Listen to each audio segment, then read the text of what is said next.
Strong winds. We all love it for our big jumps, but landing in these kind of conditions, that's a whole different story. Stronger winds mean smaller kites, which leads to faster descents. This can make your landing rough, unpredictable, and sometimes downright brutal. On top of that, the kite might not react in the way that you expect, which can make it feel like you're falling out of the sky like a brick. Today, I'll be trying out different landing techniques to see what really works in these strong wind conditions. We'll be looking at the key methods with their pros and cons. By the end of this video, you have multiple options for soft landings that feel butter smooth. Let's talk about a couple of reasons why it's so much harder to have soft landings when the wind picks up. In stronger winds, the smaller kite moves faster for the wind window, making it harder to keep it around 12 o'clock where the kite generates lift up for a soft landing.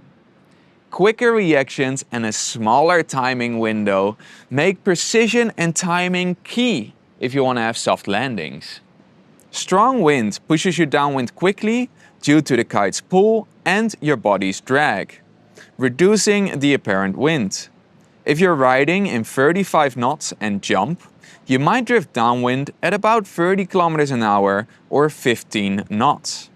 That only leaves you with 20 knots of apparent wind, meaning less lift and a much harder landing unless you actively steer the kite to generate support.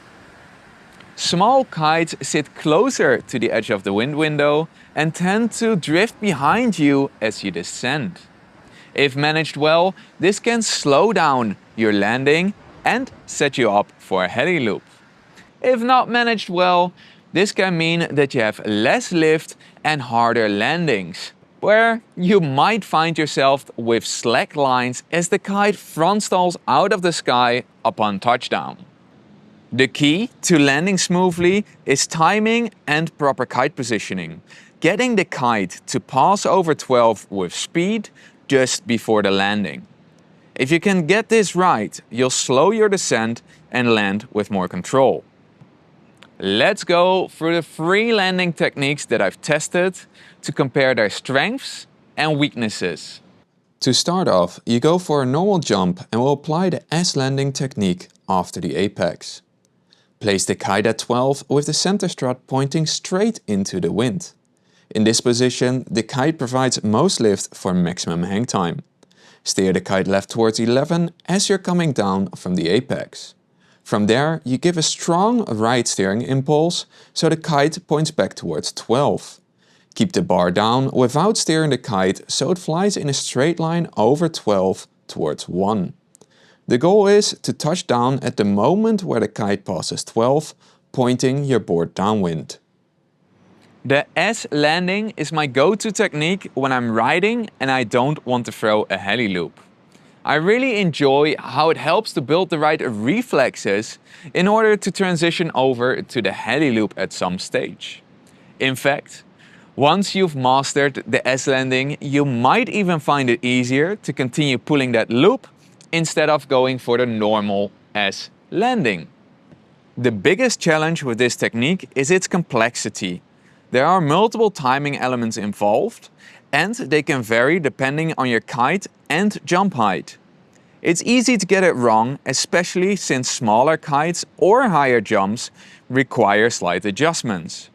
Another thing to watch out for is the kite drifting too far behind you, which can put you in an awkward landing position.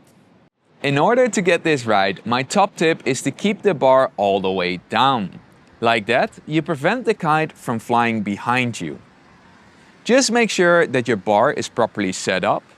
If you're uncertain how to trim your bar, just go check out this video up here. After you've finished watching this one, of course. Let's have a closer look at the timing for the S landing, which is fairly consistent when we look at the jump height. At the apex, which is 100% of your final jump height, you want to have your kite around 12 without steering it too much. Between 80 and 70%, you want to start steering the kite left towards 11. Around 50 to 40% you make a hard right to steer the kite through 12 for that soft landing. Upon landing, your kite should have just passed 12.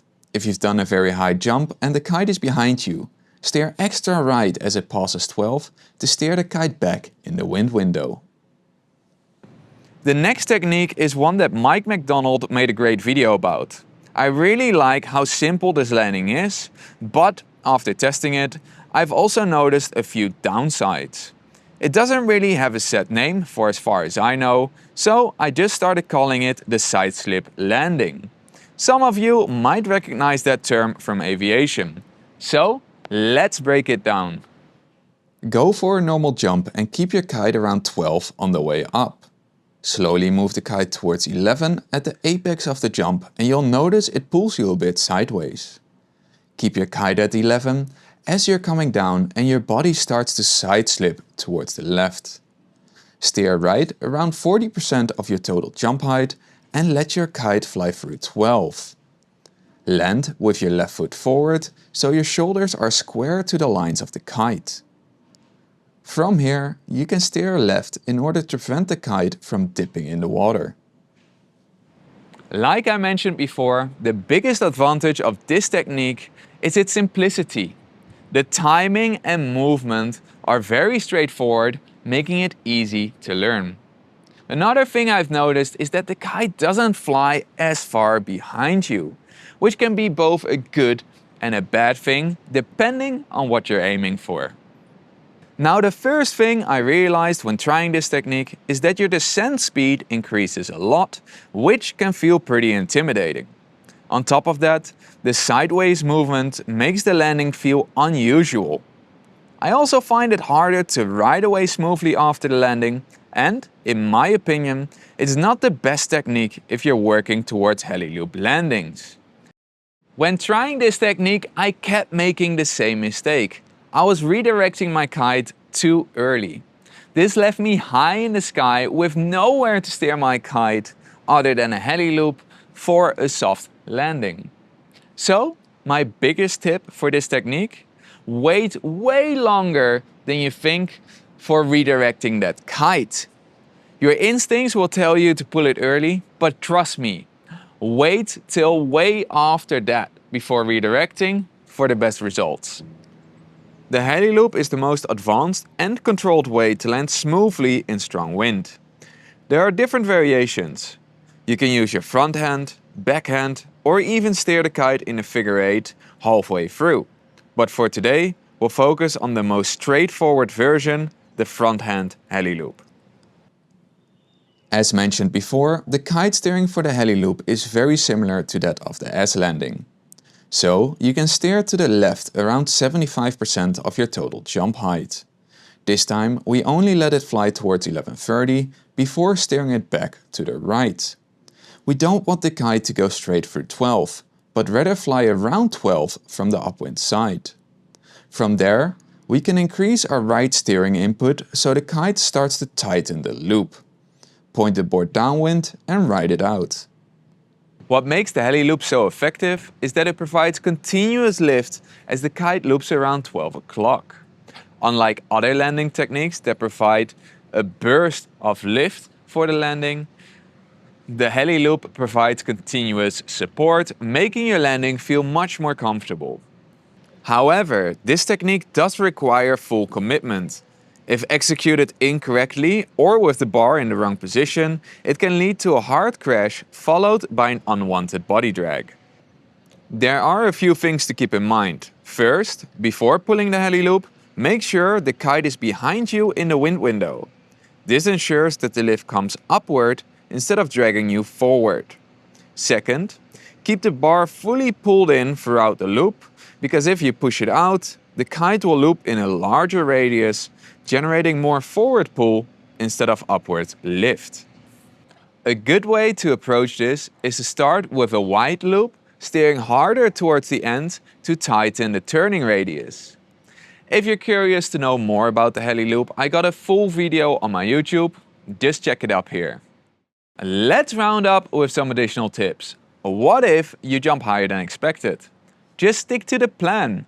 Don't start steering your kite around randomly, rather keep it at 12 o'clock and go for the planned landing, adjusting only your timing. The best way to crash? Let the board touch the water first, keeping most of your weight behind it. This allows you to take some impact with the board before falling back onto your butt. Absorb the impact. Even if your kite steering is on point, you'll still come down with decent speed. So, prepare for your landing and squat it out. In time, you'll get better with these landings and stomping them. The kite creates maximum lift when flying in a straight line. So, give a short steering input just before landing, then keep the bar straight and let the kite fly in a straight line across 12. Like that, you get maximum lift and it prevents the kite from diving aggressively into the wind window. Land toe side for stability. You might have picked up on it already, but on bigger jumps, landing toe side can be more stable because your shoulders stay square to your lines. Landing heel side can make the kite pull you sideways, twisting your upper body and reducing stability. Minimize unnecessary steering near 12 o'clock. Steering back and forth too much increases downwind speed. This in turn reduces apparent wind and lift, making it a lot harder to get a soft landing. Strong wind landings take practice, but once you understand these techniques, they'll become much easier to control. The S landing is a great way for long-term skill development, but requires precise timing. The side slip landing is easier to learn, but doesn't lend itself well to progression. The heli loop landing is the most effective method for soft landings, but it requires confidence and commitment. Experiment with each technique, see what works best for you, and keep progressing. If you found this video useful, go check out my other ones about kiteboarding techniques. Don't forget to leave a comment, subscribe if you want to stay updated, and I'll see you on the next one.